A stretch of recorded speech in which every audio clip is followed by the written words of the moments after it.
সঠিক সিদ্ধান্ত নিয়েছে। এইভাবে প্রত্যেক উচিত, কারোর সাথে কোনো ঝামেলা নয়, ভালোভাবে কাজ করো, মানুষের মনে জায়গা করো।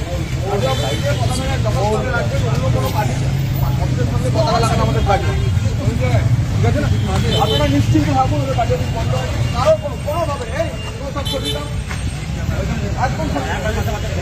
একদম করা যাবে না। আমরা তৃণমূল না। জগাদা কি উদ্যোগ নেওয়া হলো? না, কোথাও কোনো অশান্তি করা যাবে না। ভারতীয় জনতা পার্টি হিংসা মুক্ত রাজনীতি, ভয় মুক্ত পরিবেশ তৈরি করার জন্য আমরা 5 বছর ধরে লড়াই করেছি। আমাদের ব্যথা আছে।